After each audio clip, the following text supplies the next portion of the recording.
दोस्तों नमस्कार, सत श्री अकाल, आदाब, अस्सलाम वालेकुम।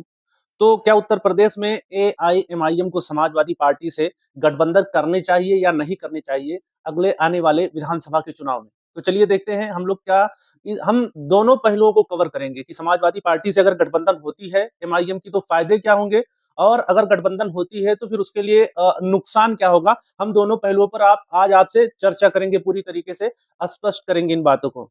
एमआईएम एसपी गठबंधन के फायदे क्या है, इन दोनों पक्षों को हमको समझना होगा। मुस्लिम वोट का बिखराव रुक सकता है अगर एमआईएम और समाजवादी पार्टी का आपस में गठबंधन होता है विधानसभा चुनाव के लिए उत्तर प्रदेश में। तो जो मुसलमानों का जो वोट है वो बिखराव होने से रुक सकता है और कहीं ना कहीं दोनों पार्टियों को पूरी तरीके से इसमें फायदा होगा।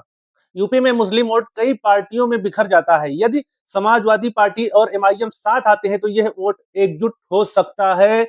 और दोस्तों, मुसलमानों का वोट कहीं बिखराव नहीं होगा और इस तरीके से समाजवादी पार्टी को काफी मजबूती मिलेगी, जो कि बिहार में समाजवादी पार्टी को सीखनी चाहिए किस तरीके से मुस्लिम वोटों का बिखराव हुआ था।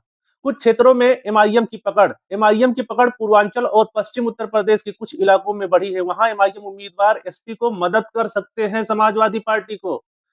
तो अखिलेश यादव को हल्के में एमआईएम को नहीं लेना चाहिए और पूरी ताकत के साथ एमआईएम के साथ अगर मिलकर चुनाव लड़े तो इस तरीके से कामयाब हो सकते हैं और मुसलमानों के जो बिखरे हुए वोट हैं अब वो एकजुट हो जाएंगे और इस तरीके से अखिलेश यादव को मजबूती मिलेगी। छोटा वोट भी बड़ा असर डालता है। एमआईएम के 2 से 5% वोट भी कई सीटों पर जीत हार तय कर सकते हैं।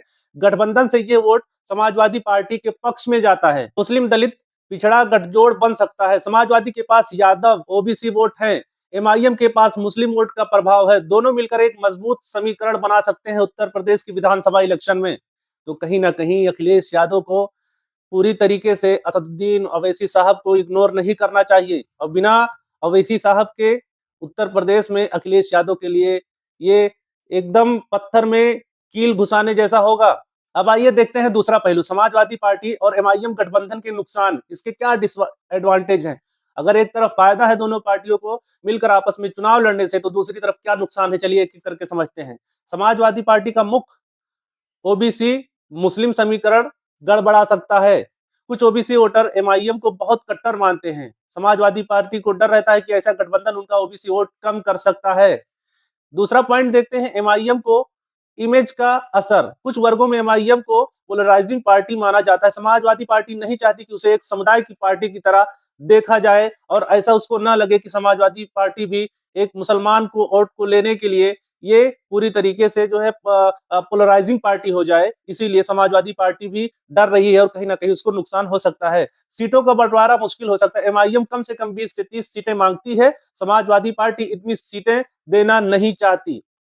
चौथा नंबर हम लोग देखेंगे, चुनाव का नैरेटिव बदल सकता है। बीजेपी इस गठबंधन को मुस्लिम तुष्टीकरण बताकर नकारात्मक प्रचार करती है, इससे समाजवादी पार्टी को नुकसान हो सकता है और जो समाजवादी पार्टी के पास जो ओबीसी और जो अन्य कास्ट की जो वोट है वो मुस्लिम तुष्टीकरण के नाम पर उनकी समाजवादी पार्टी की वोट कट सकती है।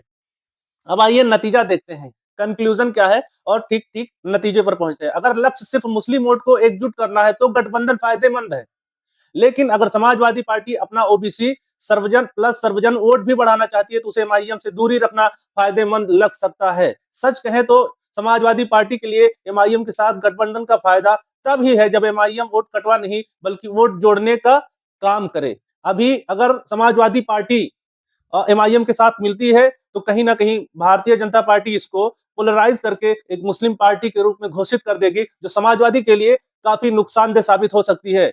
लेकिन सच कहे तो वो पुराना जमाना नहीं था कि जब मुस्लिम वोट, अल्पसंख्यक वोट समाजवादी पार्टी के नाम पर पूरी की पूरी एक साइड होकर के समाजवादी और बीएसपी को वोट जाती थी। लेकिन आज के जो मुस्लिम वोटर है वो समझ रहे हैं उनको अपना हक चाहिए, तो वो सिर्फ जो अब्दुल अब दरी नहीं बिछाएगा के फार्मूले पे चलेगा। अब्दुल अब खुद दरी बिछाएगा और उस पर खुद बैठेगा, ये फार्मूले से काम कर रहा है और कहीं ना कहीं इसको बढ़ावा दे रही है ऑल इंडिया मजलिस इत्तेहादुल मुस्लिमीन। तो देखना यह है कि समाजवादी पार्टी, बीएसपी या जो अन्य छोटे दल हैं वो किस हिसाब से गठबंधन करके इलेक्शन लड़ते हैं या फिर वो खुद अपना अपना इलेक्शन अपने हिसाब से तैयार करते हैं, तो देखेंगे।